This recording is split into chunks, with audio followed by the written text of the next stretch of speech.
Hello everyone. आइए शुरुआत करते हैं क्लास 10 मैथ डॉक्टर मनोहरे में चैप्टर 13 में लास्ट एक्सरसाइज हम लोग का चल रहा है 13E। उसमें 18 जो ऑब्जेक्टिव है वो तो हम लोग देख लिए हैं। आज शुरुआत कर देंगे क्वेश्चन 19। व्यास 3 मिलीमीटर वाले व्यास के तांबे के एक तार को 12 सेंटीमीटर लंबे और 10 सेंटीमीटर व्यास वाले एक बेलन पर इस प्रकार लपेटा जाता है कि वह बेलन के वक्रपृष्ठ को पूर्णतया ढक लेता है।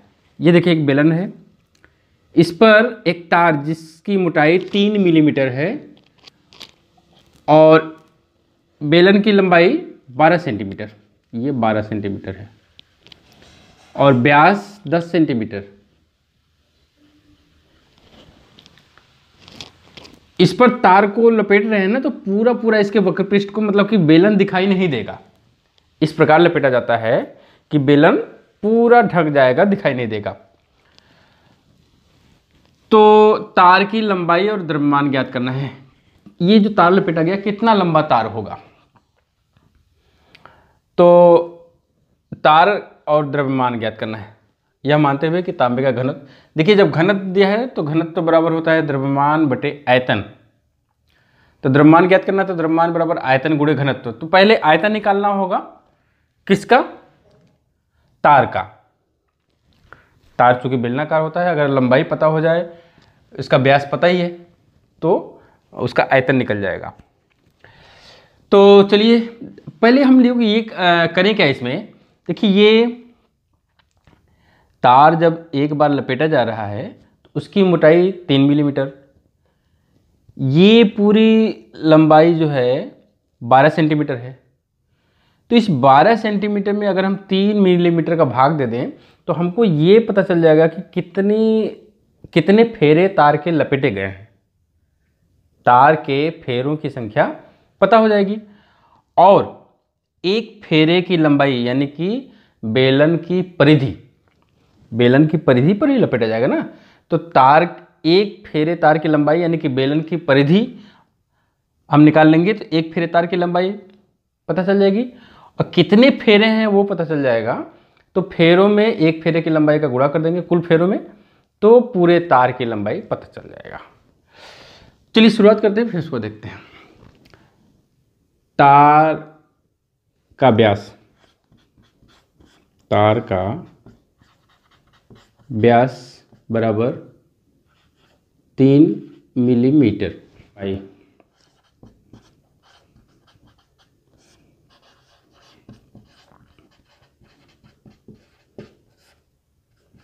बराबर 12।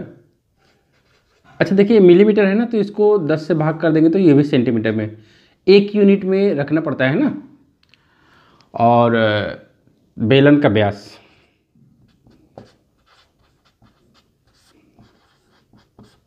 देखिए, हम इसमें कहीं पर भी त्रिज्या निकालने का प्रयास अभी नहीं कर रहे हैं, क्योंकि अभी व्यास से ही हमारा काम चलेगा। अब देखिए बेलन की कुल लंबाई में तार का व्यास यानी मोटाई का भाग दे देंगे तो हमको पता चल जाएगा कितने फेरे तार लपेटे गए हैं। तो यहाँ पर लिखेंगे तार के फेरों की संख्या, तार के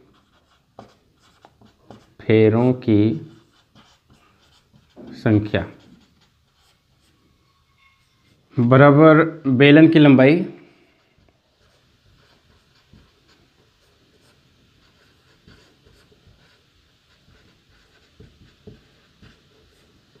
बटे तार की मोटाई।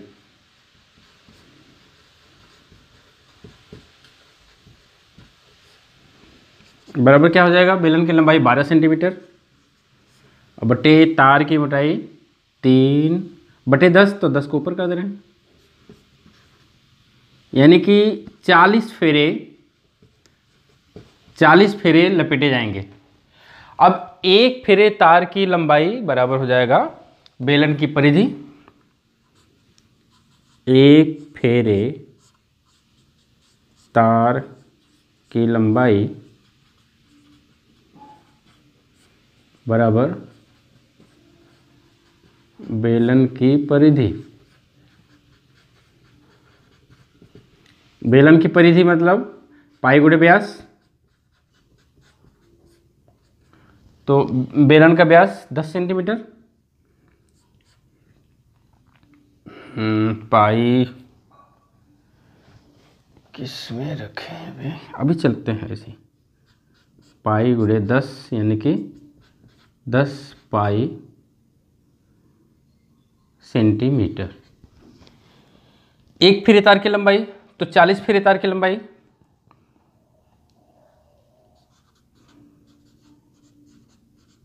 चालीस फेरे तार की लंबाई बराबर हो जाएगा 40 गुणे 10 पाई।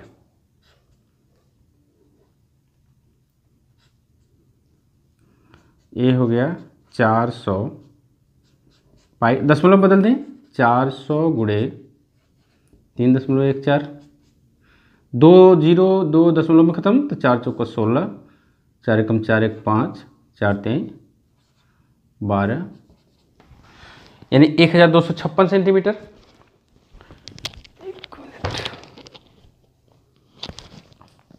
ये तो हो गया तार की लंबाई। अब द्रव्यमान ज्ञात करना है तो तार का आयतन निकालना होगा ना। तो यहां पे हो गया तार की लंबाई, तार की लंबाई h बराबर 1256 सेंटीमीटर। तार की त्रिज्या इस बार निकालेंगे, r बराबर, तार का व्यास 3 है ना, 3/10 है, तो यहाँ पे हो जाएगा आधा करेंगे तो 3/20 सेंटीमीटर। तार का आयतन,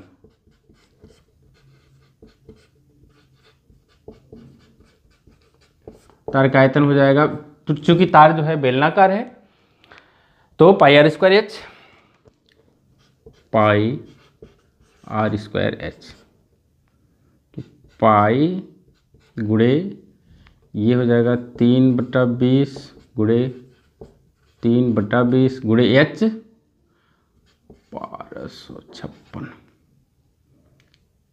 1256, तो कितना हो जाएगा 3.14 गुणे 9 गुणे 157/50। इसको देखते हैं, तो द्रव्यमान बराबर द्रव्यमान बराबर आयतन गुणे घनत्व। ये फॉर्मूला है, आयतन 3.14 इंटू, इसमें गुणा कर दें, अच्छा चलिए रहने दीजिए, बटे 50 गुणे घनत्व कितना है, इतना 8.88, सबका गुणा करना पड़ेगा, 50 से भाग देना पड़ेगा, तो ये आ गया 49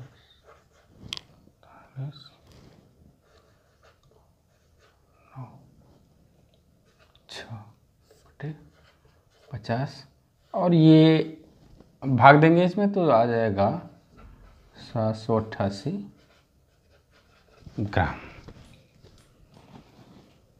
है ना। तो दो आंसर हो गया, 788 ग्राम एक आएगा और एक आएगा, एक ये आंसर और एक ये आंसर। क्वेश्चन नंबर 20, एक समकोण त्रिभुज जिसकी भुजाएं 3 सेंटीमीटर और 4 सेंटीमीटर है, कर्ण के अतिरिक्त, कहने का अलग है, 3 सेंटीमीटर 4 सेंटीमीटर में एक लंब एक आधार कोई भी हो सकता है, को कर्ण के परितः घुमाया जाता है। इस प्रकार प्राप्त द्विशंकु का आयतन और पृष्ठीय क्षेत्रफल ज्ञात कीजिए। ये कह रहा है, देखिए एक समकोण त्रिभुज ए बी सी, बी पर समकोण है, 3 सेंटीमीटर 4 सेंटीमीटर भुजाएं हैं और ये कर्ण है। तो हम यहाँ पे देखिए कर्ण निकाल रहे हैं, ऐसी जरूरत पड़ेगी। समकोण त्रिभुज एबीसी में AC 5 सेंटीमीटर आएगा। अब हमको क्या करना है ना, OB निकालना है। OB क्यों निकालना है?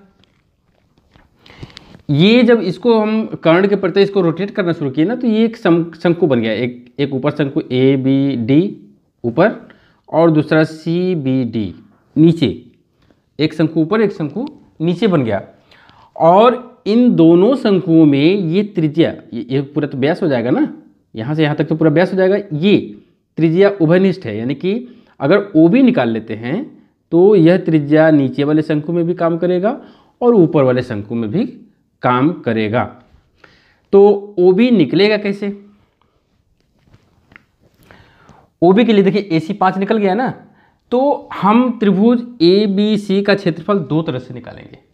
एक, ये आधार ये लंब 1/2 आधार गुणे लंब बराबर 1/2 आधार गुणे लंब, ऐसे निकाल देंगे। तो और ये जो लंब है इसको हम R मान लेते हैं R की त्रिज्या है। तो त्रिभुज ABC का क्षेत्रफल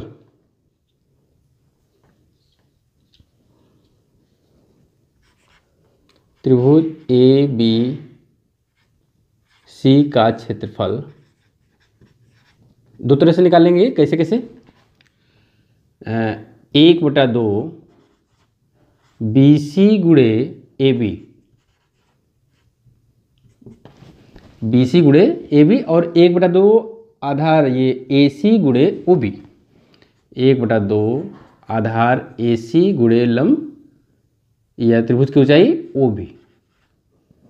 तो एक ये दो तो दो कट गया, BC 3 AB 4 बराबर AC 5 गुणे R। तो R बराबर क्या हो जाएगा? 4 3 12, 12/5। R जो है 12/5 सेंटीमीटर हो गया। चलिए, अब त्रिज्या निकल गया, ऊंचाई नहीं पता है। तो चलिए कोई बात नहीं, पहले हम द्विशंकु का आयतन, तो यहाँ पे लिखेंगे द्विशंकु का आयतन।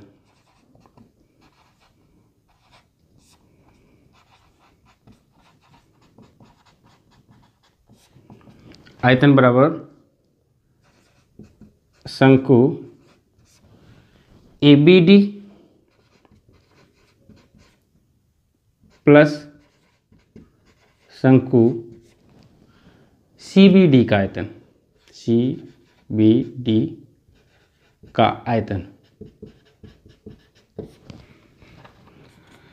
ABD में क्या हो जाएगा? 1/3 पाई R² दोनों में कॉमन है ना, और इंटू H में क्या करेंगे ना, H में OA होगा, इंटू OA प्लस 1/3 पाई R², और इसके नीचे वाले में OC होगा।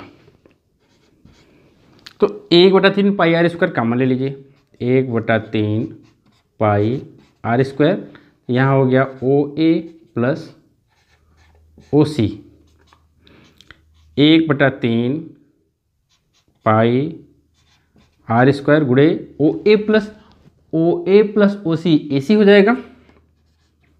AC का मान अब हमको पता है, AC का मान ये देखिए स्क्वायर नहीं रहेगा, मिस्टेक है, AC रहेगा। तो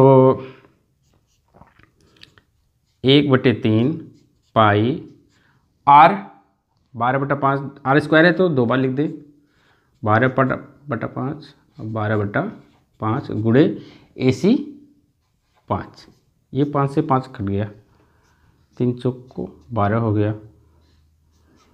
तो ये हो गया 12 चौक 48 पाई/5 सेंटीमीटर क्यूब।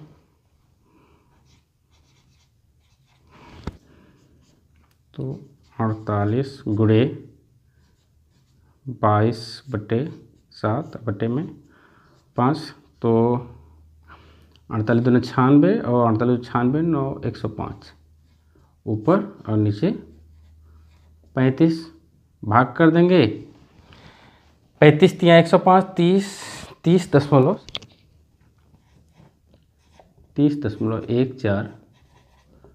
Centimetre cube. ये तो आयतन हो गया,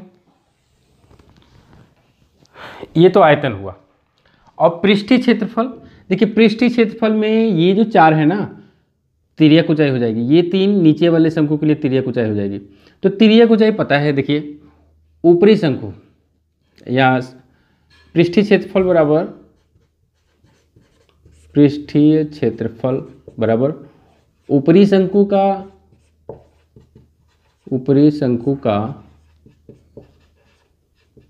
पृष्ठीय क्षेत्रफल प्लस निचली शंकु का पृष्ठीय क्षेत्रफल।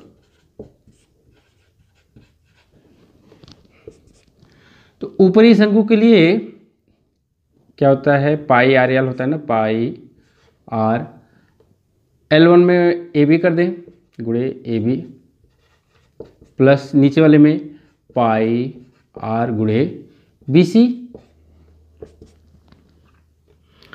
तो pi r common a b plus b c, तो 22/7 गुणे आर का मान 12/5, यह निकला ही है 12/5।